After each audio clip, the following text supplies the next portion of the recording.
예수께서 길을 가실 때에 날 때부터 맹인된 사람을 보신지라.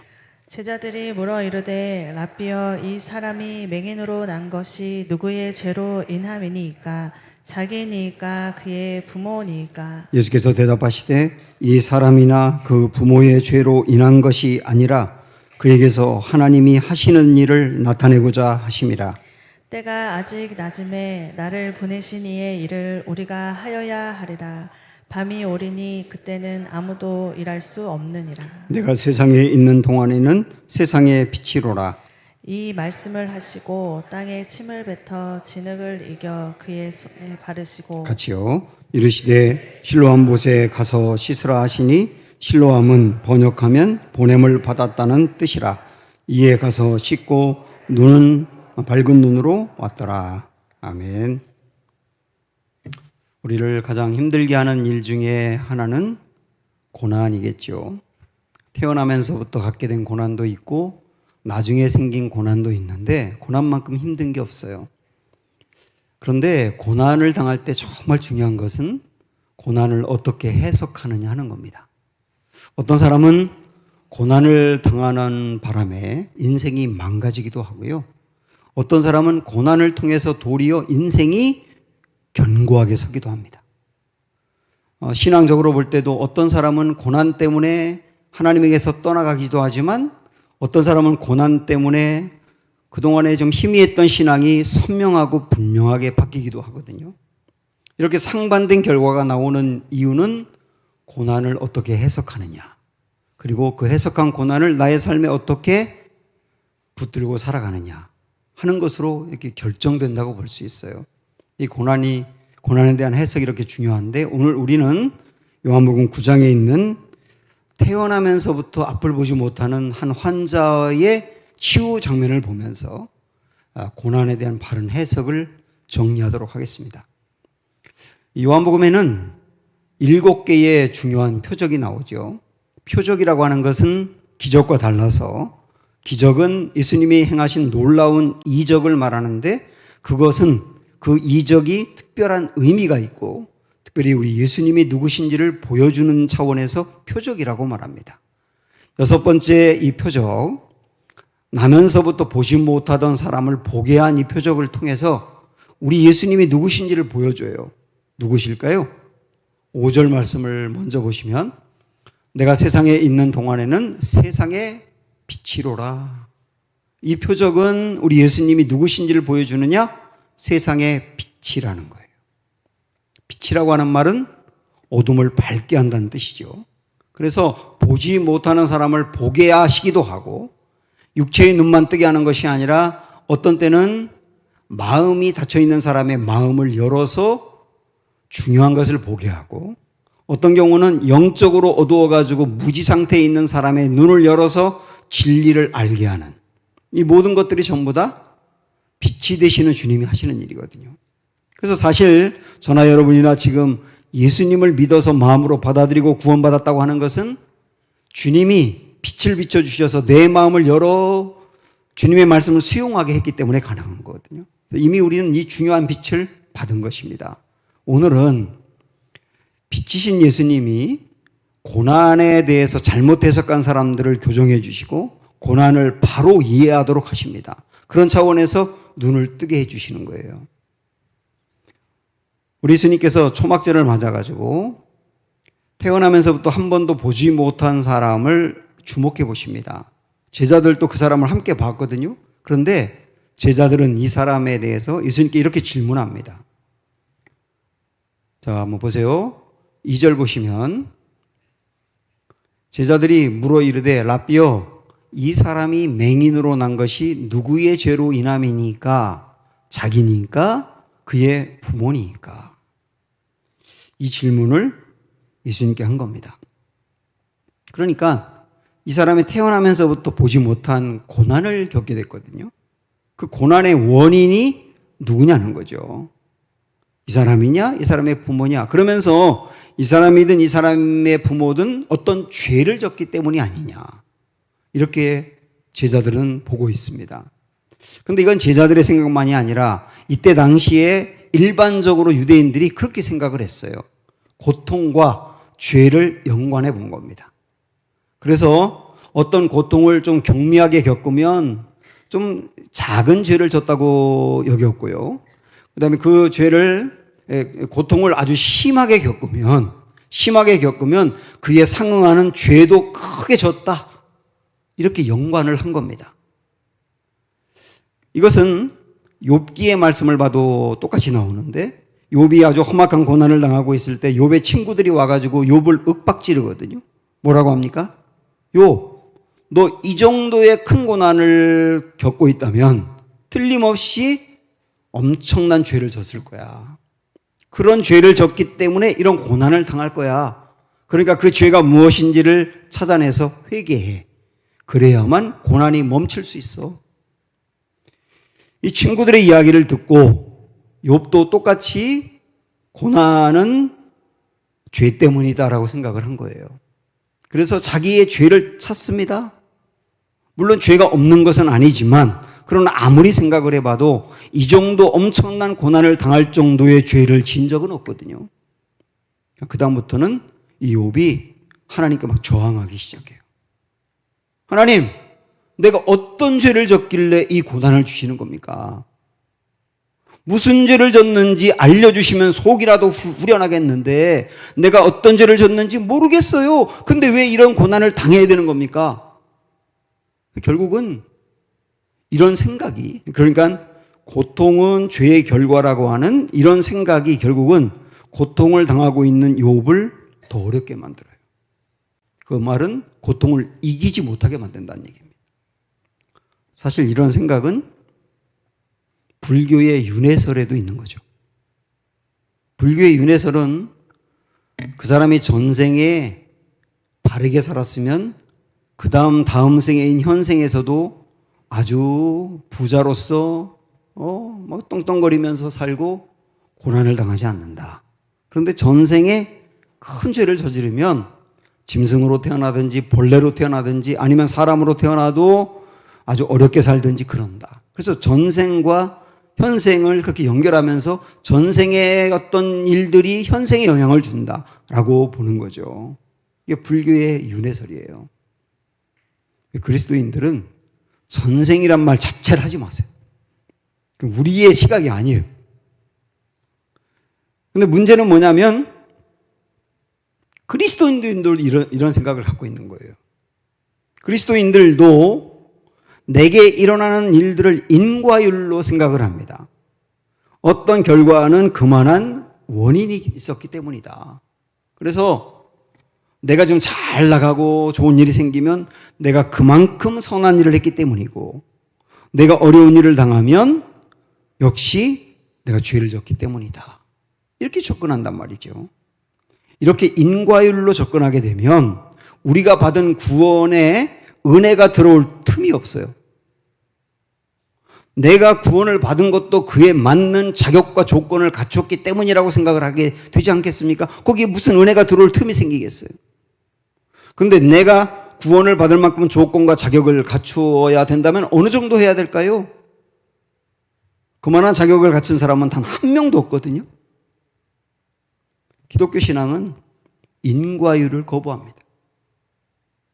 어떤 일의 결과가 꼭 그만한 원인 때문이냐? 물론 어떤 죄가 그만한 그 결과를 가져오는 경우도 없는 것은 아니지만 궁극적으로 모든 고난을 죄 때문이다. 이렇게 볼 수 없다라고 하는 거죠.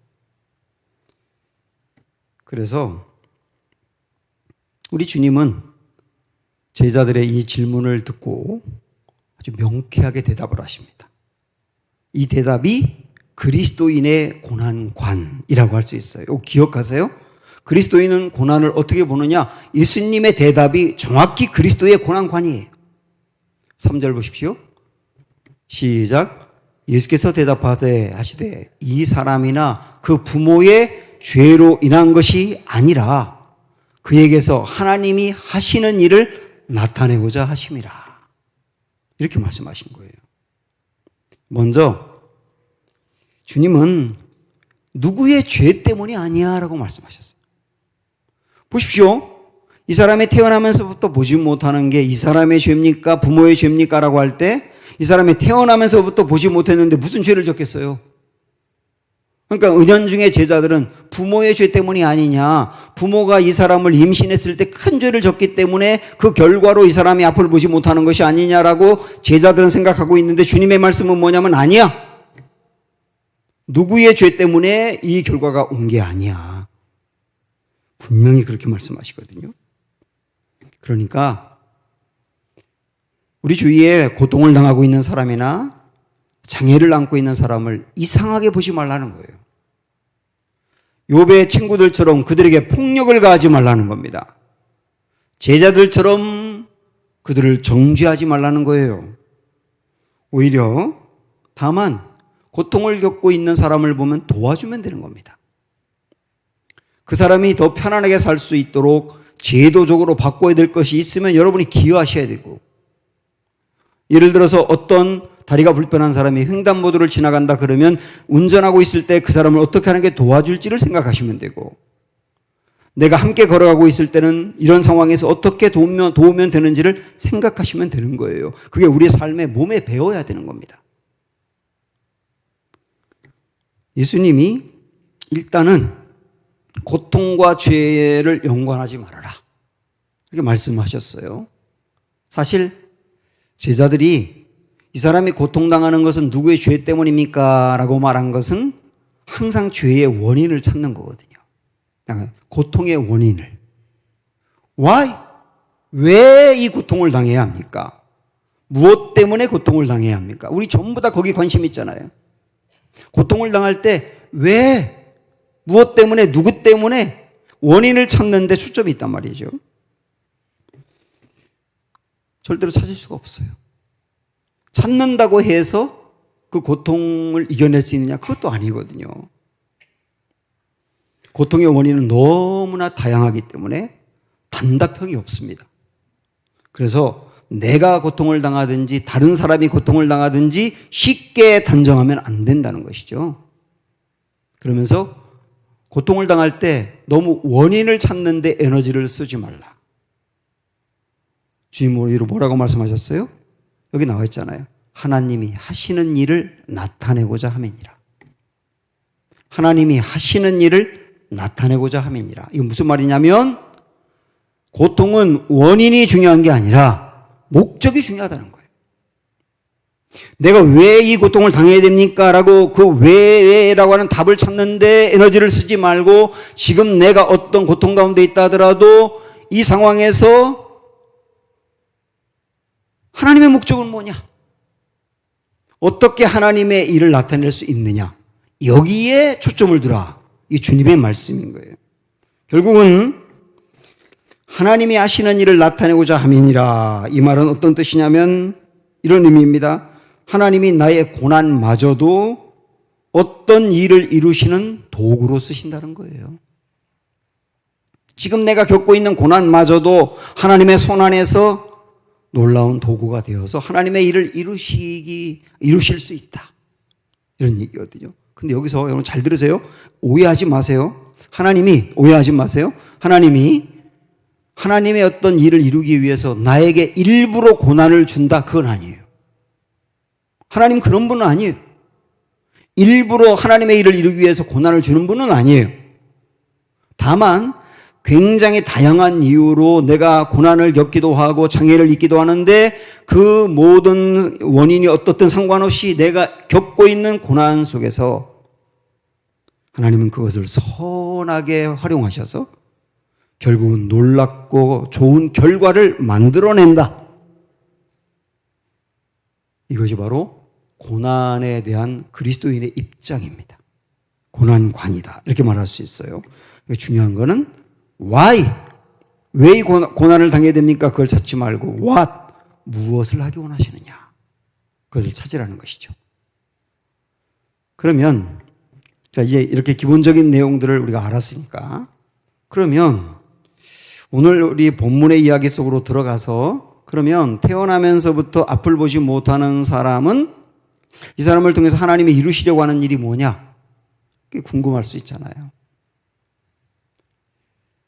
이 사람을 치유해 가는 과정을 보면 이 사람을 통해서 하나님이 이루려고 하는 일이 두 가지가 있어요.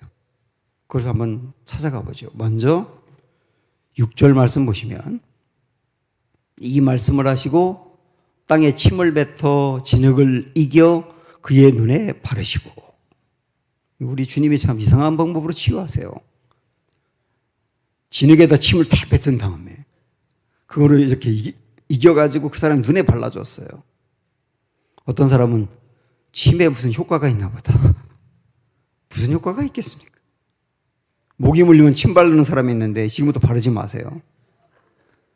침이 효과가 있는 게 아니에요. 잘못하면 침 안에 있는 균까지 옮겨가지고 더 아플 수 있어요.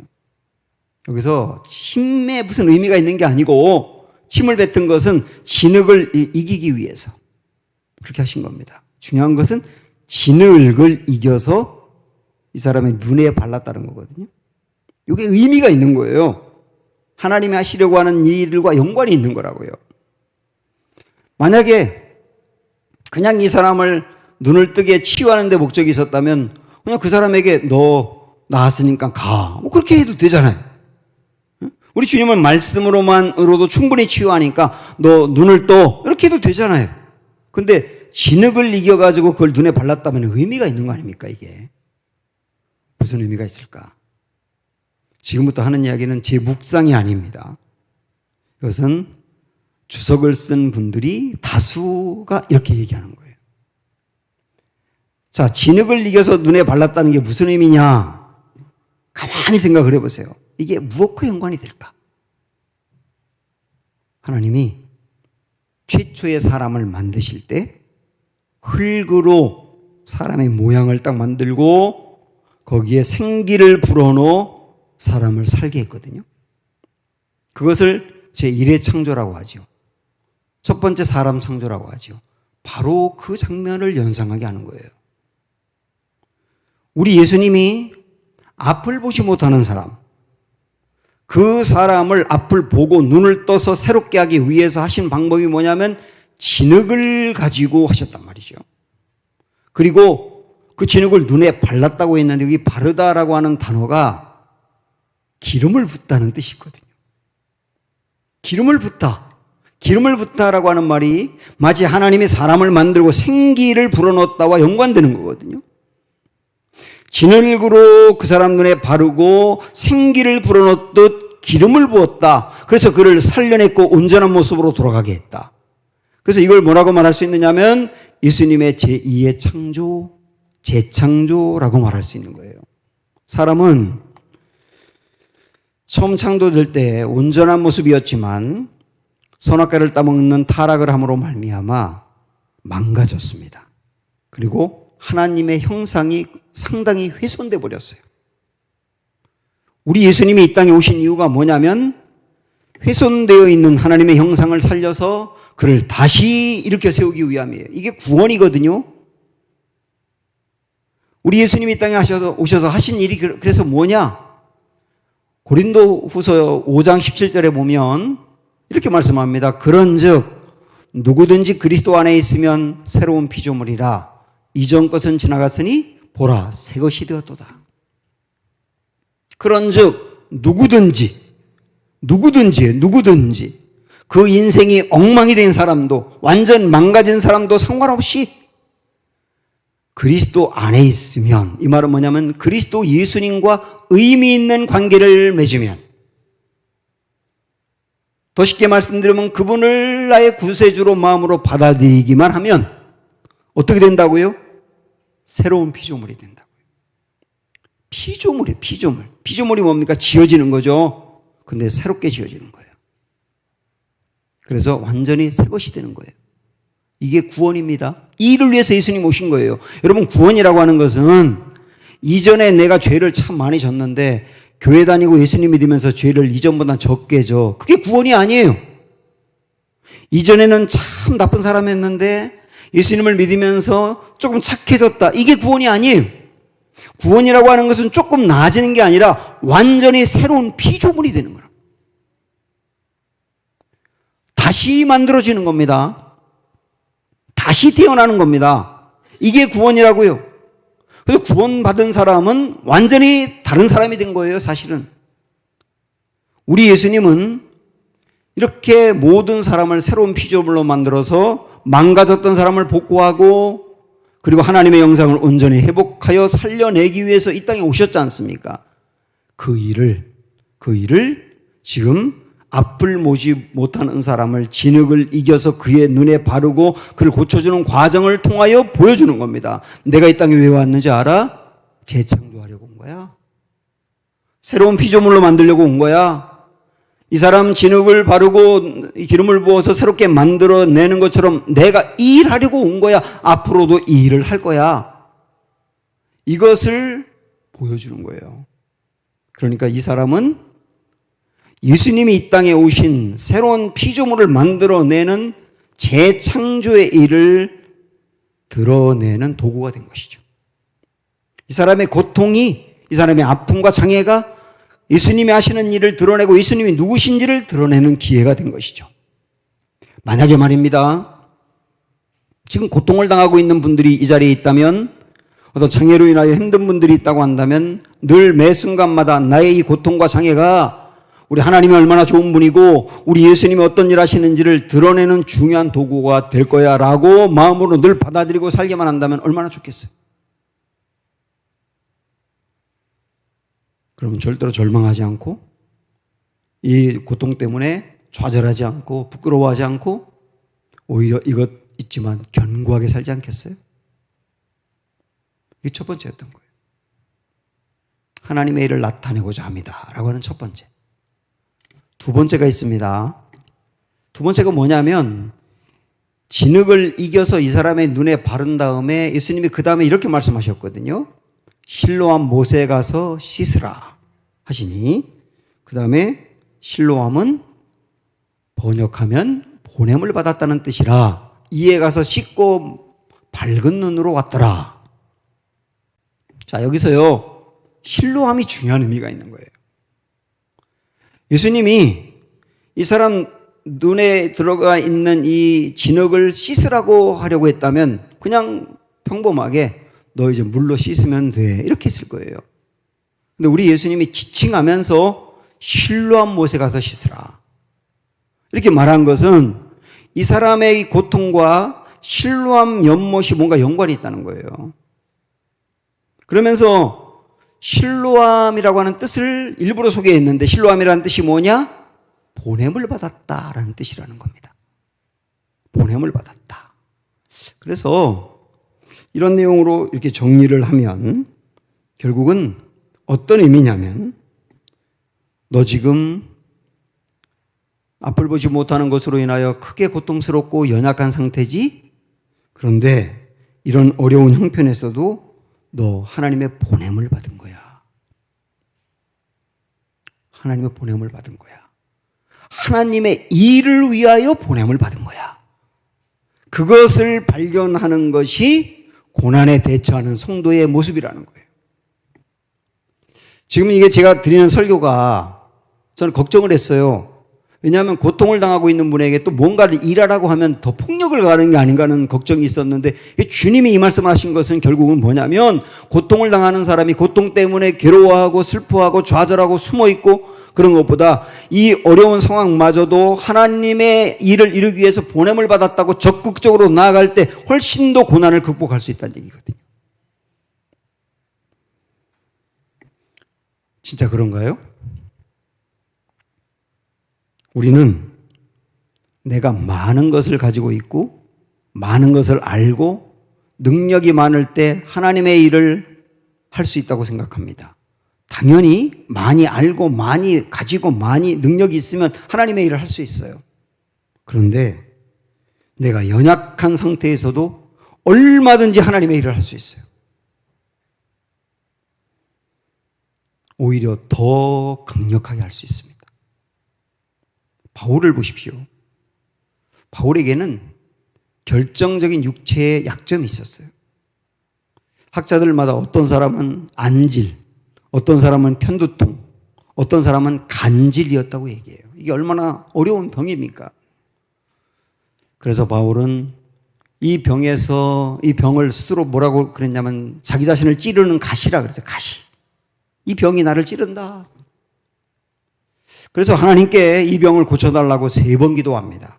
그게 꼭 한 번, 두 번, 3번이 아니고 여러 번 했다고 그걸 표현할 수도 있는데 어쨌든 기도했어요. 당연히 기도해야죠. 그런데 불행히도 하나님이 고쳐주지 않으셨어요. 얼마나 힘들었겠어요. 그런데 하나님이 왜 고쳐주지 않는지 바울에게 정확하게 말씀하셨습니다. 저는 이 말씀을 이렇게 묵상을 하면서 우리가 기도했는데 응답받지 않는 경우도 덜어 있잖아요. 그럴 때는 왜 응답이 안 되는지에 대하여 하나님이 말씀과 기도 중에 깨달음과 다른 사람의 이야기를 통하여 분명히 알려줄 거라고 확신합니다. 그걸 들으셔야 돼요. 그러면 바울이 기도했는데 응답이 안 된 이유가 뭘까요? 이 부분에 대하여 고린도 후서 말씀을 보시면 이렇게 이야기합니다. 나에게 이르시기를 내 은혜가 내게 족하도다. 이는 내 능력이 약한 데서 온전하여짐이라 하시니라. 약할 때 하나님의 능력이 더 강하게 나타난다는 얘기입니다. 그러므로 도리어 크게 기뻐함으로 나의 여러 약한 것들에 대하여 자랑하리니 이는 그리스도의 능력이 내게 머물게 하려 함이라. 그러므로 내가 그리스도를 위하여 약한 것들과 능욕과 궁핍과 박해와 곤고를 기뻐하노니 이는 내가 약한 그때에 강함이라. 바울은요, 굉장히 많은 일을 했습니다. 그러니까 이룬 일은 이루 헤아릴 수 없어요. 그 다음에 천국을 3번이나 입신하여 갔다 올 정도로 체험도 많았습니다. 이런 사람은 교만해지기 쉽거든요. 교만해지면 하나님의 일을 감당할 수가 없거든요. 그래서 하나님은 오히려 그에게 약한 부분을 남겨둠으로 인해서 계속 겸손하게 하나님을 의지하게 만든 거예요. 그리고 하나님을 의지할 때마다 하나님의 능력이 그에게 더 부어져서 더 강건할 때보다 훨씬 더 강한 능력을 나타냈다는 거죠. 그리고 본인이 약한 부분이 있다 보니까 정말 약한 사람의 마음을 헤아릴 줄 아는 거예요. 그런데 아파본 적도 없고 모든 일이 잘 풀리고 완벽한 사람은 힘들어하는 사람, 뒤떨어지는 사람, 약한 사람 보면은 정죄합니다. 왜 그렇게 따라오지 못하냐고. 조금만 노력하면 다 되는데 나도 더 어려운 상황에서 이렇게 노력해서 됐는데 너는 왜 더 좋은 조건에서 못하느냐고 애들을 윽박지르고 막 힘들게 만들고 상처 주거든요. 근데 본인이 약한 부분이 있다 보니까 약한 사람의 마음을 헤아리는 거예요. 그리고 내가 약한데 강건한 모습으로 살아가고 주님의 일을 감당하고 그런 모습을 다른 약한 사람들이 보면서 와, 바울은 나보다 훨씬 힘든 상황인데도 저렇게 사니까 나도 힘을 내야지. 그러면서 용기를 내게 되더라는 거예요. 결국은 그래서 그의 약한 모습이 훨씬 더 좋은 영향을 미치며 많은 사람을 세우는 기회가 되더라는 겁니다. 그래서 나는 약함을 자랑한다. 바울은 그렇게 말하잖아요. 결국은 이것을 보면 바울은 자기가 연약한 고통 속에서 하나님이 하시려는 일을 나타낸 사람이 된 거예요. 전 이것을 오늘 말씀과 연관해서 이렇게 말하고 싶어요. 실로암으로 살아가기. 따라해 보세요. 실로암으로 살아가기. 실로암으로 살아간다는 것은 실로암이 뭐였어요? 실로암은 보냄을 받았다. 연약한 상황에서도 보냄을 받았다 여기며 연약한 상황에서도 하나님의 일을 감당하는 것이 실로암으로 살아가는 거예요. 이게 아주 중요합니다. 그래서 예수님은 오늘 4절 말씀에서 이렇게 이야기하시는데요. 때가 아직 낮음에 나를 보내신 이의 일을 우리가 하여야 하리라. 밤이 오리니 그때는 아무도 일할 수 없느니라. 여러분 잘 들어보세요. 이게 무슨 말씀인지. 때가 아직은 낮이다. 그 말은 뭐냐면 내가 현재 고통 중에 있더라도 주님의 일을 할 수 있는 기회가 있다는 거예요.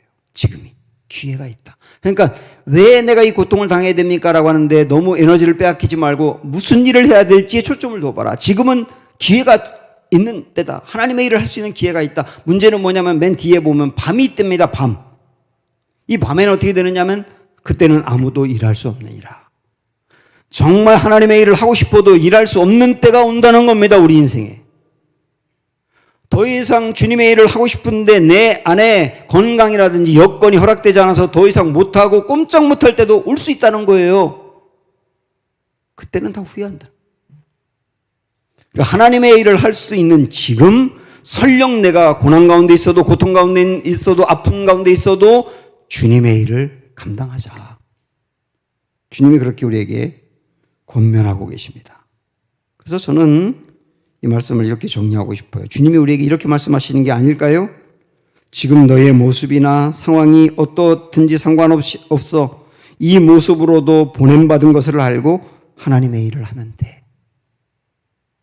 이게 실로암으로 살아가기입니다. 제가 자란 시골에서 저희 시골 마을에 아주 부잣집인데 아들 하나를 서울대학을 보내고 또 하나를 육군사관학교를 보낸 집이 있어요. 그 옛날에. 그리고 하는 일마다 정말 잘 됐어요. 그 사람 교회도 열심히 다녔어요. 저는 그분이 하나님의 영광을 드러냈다고 생각합니다. 왜냐하면 어떤 사람들이 그분을 보고 그 가정을 보고 나도 교회 다니면 저렇게 잘 될까? 그래서 교회를 다닐 수 있잖아요. 그분도 하나님의 영광을 드러내는 삶을 살았다. 그래서 그렇게 생각을 합니다. 그런데 그 집에 비해서 우리 집은 정말 가난했고요. 몇 번 말씀드렸지만 저희 아버지는 30대 후반에 암 말기 환자였고요. 우리 어머니는 위암, 누나는 췌장암, 제 여동생은 갑상선암. 다 암을 걸려요. 자녀들 세상적으로 훌륭하게 대단한 이렇게 성공한 사람도 없고 그냥 평범하게 살고 있어요.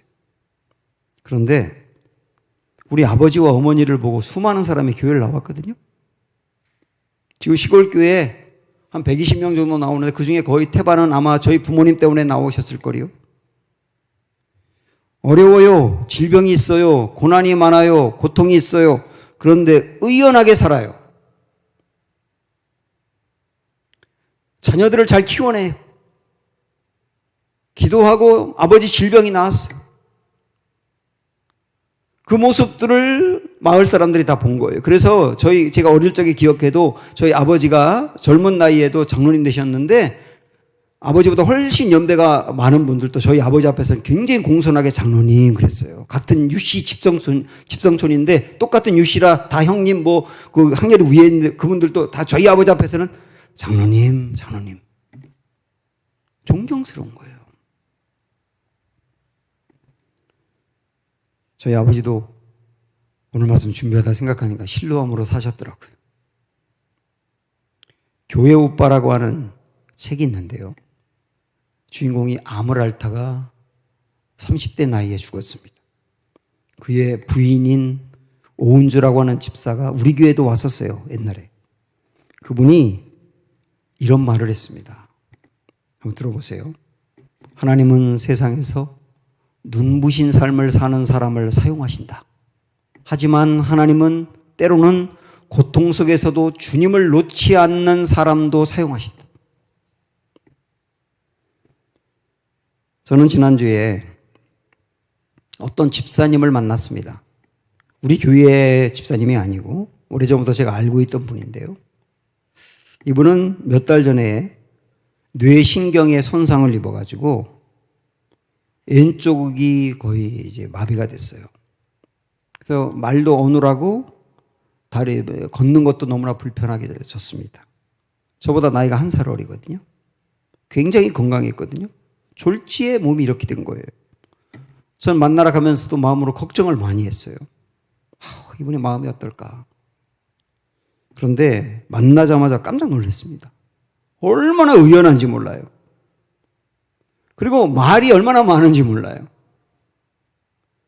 이분 돌보는 도우미가 저에게 그러더라고요. 와, 이분요, 우리 병동 이쪽에 있는 그 병실이 아니라 병동에서 최고의 분위기 메이커입니다. 거기 다 재활하는 사람들이거든요. 다. 그 사람들에게 막 힘을 주는 거예요. 이분도 처음에는 자신에게 일어난 이 엄청난 변화를 도저히 받아들이기 어려웠을 겁니다. 그래서 우리에게도 연락을 몇 달 동안 안 했었거든요. 왜 이런 일이 나에게 일어났는지 수많은 질문이 있었겠지요.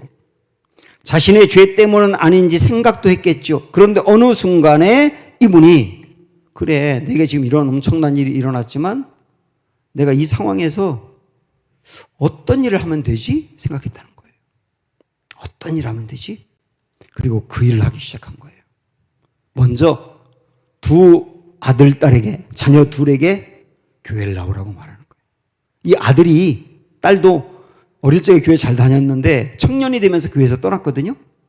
근데 이 아들에게 교회 나오라고 하니까 이 아들이 교회 나오라고 한다는 말을 듣고 이렇게 교회를 열심히 다니는 엄마를 이렇게 만든 하나님과 나 맞짱 뜨겠다고 교회로 가려고 하더랍니다. 난 그 아들이 충분히 이해가 됐어요. 하나님과 맞짱 뜨고 싶잖아요.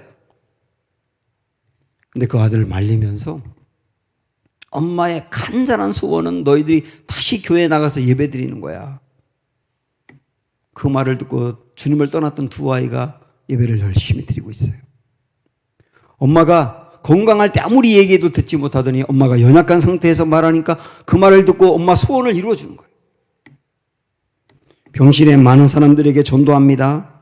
그 교회에 다른 집사님이나 권사님들이 전화하면 전화 통화하다가 딸 받고 아들 받고 그리고 딸과 아들에게 이야기하는 거예요. 그 딸과 아들도 또 교회 떠났거든요. 그 딸과 아들에게 너 다시 교회 나와야 돼. 강력하게 말하는 거예요. 제가 뭐라고 얘기했는지 들으니까 와, 잘못하면 상처받겠다 싶을 정도로 강하게 말하는 거예요. 그렇게 막 말하는 겁니다. 저는 생각해 봤어요. 이분이 생사를 넘었던 분이잖아요. 죽음에서 돌아온 분이잖아요. 그러니까 죽음에서 돌아오고 나니까 진짜 중요한 게 뭔지를 알게 된 거예요. 죽음의 경계까지 갔다가 돌아오니까 내 인생에 정말로 중요한 거는 영생이라는 걸 알게 되는 거예요. 예수님 믿어 구원받는 것만큼 중요한 게 없다는 걸 진짜 아는 거예요. 그래서 강력하게 얘기하는 거예요. 저 신방하러 갔다 신방 받고 왔다니까요. 그리고 돌아오면서 이분이 실로암으로 사는구나. 하나님의 일을 나타내고 있구나. 어떤 상황이든지 우리가 하나님의 일을 나타낼 수 있구나. 우리 한번 이런 마음 갖고 달려가기를 응원하고 싶습니다. 충만 찬양합니다.